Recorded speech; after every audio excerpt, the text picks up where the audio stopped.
જય ભીમ સાથીઓ, નમસ્કાર. હું નરેશભાઈ જાદવ. આજે થાનગઢની જે વાત કરવાની છે, થાનગઢની આપણા દલિત સમાજની એક ઘટનાની એક વાત કરશું. એવી તો ઘણી બધી ઘટનાઓ ગુજરાતની અંદર દલિત સમાજ ઉપર ઘટેલી છે અને દલિત સમાજ એનાથી પણ વાકેફ પણ છે અને માને પણ છે કે દલિત સમાજની ઉપર ગુજરાતની અંદર કેવી ઘટનાઓ, મોટી મોટી ઘટનાઓ ઘટી છે. છતાંય પણ દલિત સમાજ એ નથી સમજતો ગુજરાતની અંદર કે હવે આપણે સરકારની સામે શું કરવું અને સરકારને કઈ રીતે આપણે પાછી વાળવી અને સરકારને આપણે કઈ રીતે આપણે દબાવ કરવો, એની ઉપર કઈ રીતે આપણે કંટ્રોલ કરવો. જેમ બાકીની જ્ઞાતિ અને બાકીની જે સંસ્થા, જે લોકો જે બનાવીને બેઠા છે, જે સંસ્થાઓ લઈને બેઠા છે, એ દરેક સમાજના લોકો કઈ રીતે એને પાછી વાળી લે અને સરકારને ઝુકાવી દે. તો સરકારને ઝુકાવવાવાળું કામ આપણા ગુજરાતની અંદર દલિત સમાજે ક્યારેય નથી કર્યું. ક્યાંક ને ક્યાંક ઘટનાઓને, મોટી મોટી ઘટનાઓના અંજામ આપણે સમઢિયાળા કાંડ જોઈએ, એ પછી આપણે અત્યારે થાનગઢની વાત કરશું કે થાનગઢના આપણા દલિત સમાજના એક ભાઈ, જેના પોતાનો દીકરો 16 વર્ષનો દીકરો, એને પોલીસે એની ઉપર ફાયરિંગ કરીને ફાયરિંગ કરી દીધી અને એ દીકરાનું મોત થઈ ગયું. આ 2012ની ઘટનાની વાત કરું છું. આજે ગોપાલ ઇટાલિયા વિધાનસભામાં એ મુદ્દો ઉપાડ્યો હતો. એટલે આ એક જાગૃતતા માટે છે ને, કારણ કે લોકો ખાલી ગુજરાતની અંદર, મને એવું છે કે સોશિયલ મીડિયામાં બહુ આપણો સમાજ ક્યાંય પણ એક્ટિવ છે નહીં, અને હશે તો એ ભાજપની સાથે હશે.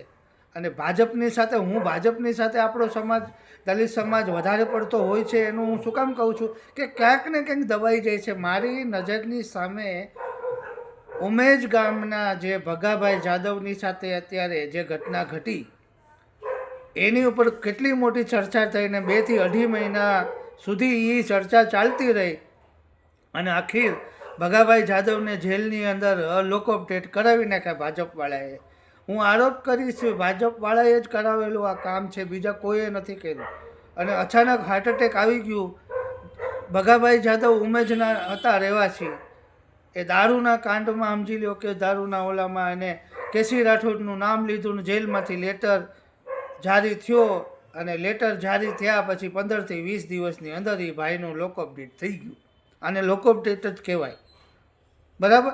આ સીધો આરોપ કેસી રાઠોડની ઉપર લાગવો જોઈએ, કારણ કે બીજા કોઈનું નામ નહોતું એમાં. ઉના તાલુકામાં કેસી રાઠોડનું જ કેમ નામ હતું? તો આ રીતે જે થાનગઢની ઘટના આપણા દલિત સમાજના દીકરાની આજે એક વેદના છે, એને વેદનાભરી વાત કરવા માટે થઈને જ હું વિડીયો બનાવું. આજે તો એવી ઘટનાની વાત કરવાની છે કે લોકોને કંઈ ખબર જ નથી કે દલિત સમાજ કઈ રીતે જીવે છે, ક્યાં જીવે છે અને દલિત સમાજના આગેવાનો શું કરે છે. એ ગુજરાતની વાત કરશું.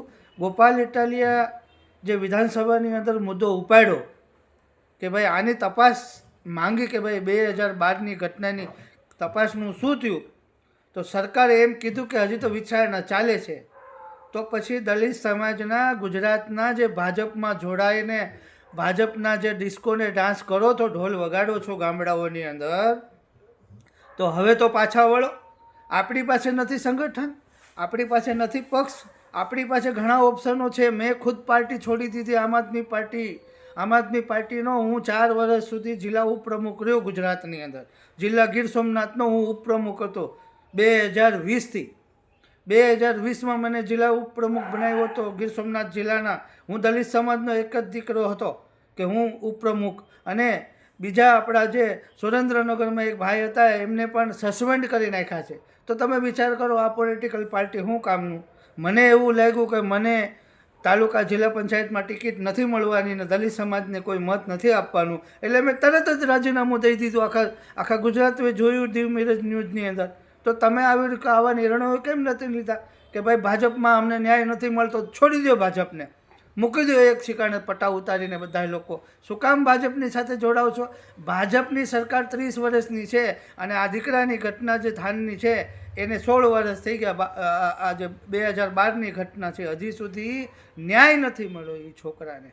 તો તમે આ ભાજપવાળાની સરકારની ન્યાય નથી આપ્યો ને, તો તમને એટલી ખબર નથી. દલિત સમાજને કહું છું, અને ગુજરાતના દરેક દલિત સમાજની ઘરે ઘર સુધી આ વાતને પહોંચાડજો. કારણ કે દલિત સમાજ છે એ કંઈ નાનો સમાજ નથી, સમાજ મોટો છે. અમે 2-3 ઘટનાઓની મેં જોયું તો દલિત સમાજ છે ને કંઈક ને કંઈક સેટલમેન્ટ કરે, ક્યાં તો પૈસાથી સેટલમેન્ટ કરે, કાં તો બીજી રીતે કંઈક દબાઈનું સેટલમેન્ટ કરે. હમણાં પણ મેં જોયું હતું ઓલા મુનાભાઈ ઉનડજામે જે મુદ્દો ઉપાડ્યો હતો ભગાભાઈ જાદવનો, તો તરત જ આવેદનપત્ર દેવા પૂગી ગયા હતા કલેક્ટરની સાથે ભાજપની પાસે પૈસા લઈને. ભાજપની પાસે પૈસા લઈને જ કહીશું, કારણ કે ભાજપ 32 વર્ષથી ગુજરાતમાં છે અને દલિત સમાજના ગામડાની અંદર હમણાં જ એ ભાઈ ગોપાલ ઇટાલિયાની સાથે બેસી અને વિડીયો બનાવી અને એમના ગેસ્ટ હાઉસની અંદર જે ગોપાલ ઇટાલિયાના ગેસ્ટ હાઉસમાં એ ભાઈ મળવા ગયા છે અને રડીને એ ભાઈ બોલે છે કે અમને રહેવા માટે ઘરે નથી, તમે આવો અમારા થાન ગામમાં. તો પછી તમે આ વિચાર કરો કે આપણે કંઈ નાની હુની હસ્તી નથી, આપણે એક બહુ મોટી હસ્તી છીએ. તમે બધા સમજો છો, મારે સમજાવવાની જરૂર નથી. કેટલી બધી આપણી પાસે ઘણા બધા ઓપ્શનો છે. તમને એવું કાંઈ ન લાગે તો તમે અપક્ષમાં ફોર્મ ભરી દો. પોલિટિકલ તો કરવું જ પડશે, પોલિટિકલ કર્યા વગર નહીં દલિત સમાજ ક્યારેય પણ આગળ નહીં આવે. તમે જોઈ રહ્યા છો એક જ વ્યક્તિ કેટલું બધું કામ કરી શકે છે. અને હું તો હમણાંની ઘટના જોઈશ કે ક્યાંય પણ દલિત સમાજને ન્યાય મળતો નથી. સમંઢિયાળા કાંડ હોય, હજી કેસ ચાલે છે, ખબર નહીં ઓલા ભાઈને એકને જેલમાંથી હજી છોડ્યા કે નથી. તો સેટલમેન્ટ શેના માટે કરો છો? અને તમને જો એટલી બધી ડર લાગતી હોય મતદાન કરવાને, ભાઈ અમને ભાજપવાળા મારી નાખશે ને, અને અમને ભાજપવાળા અમારા કલરના કામ લઈ જશે ને, ભાજપવાળા અમારે ખેતરમાં દાડીએ નહીં બોલે. અરે ભાઈ નથી જરૂરી, દાડીઓ બહુ ચાલે છે, ગામ છોડીને બીજે ગામ પર રહી શકીએ છીએ, પણ એકવાર લડી તો લ્યો. દલિત સમાજ બાબા સાહેબનું નામ લ્યો છો તમે, બાબા સાહેબની ધારાઓ પર ચાલતા કેમ નથી?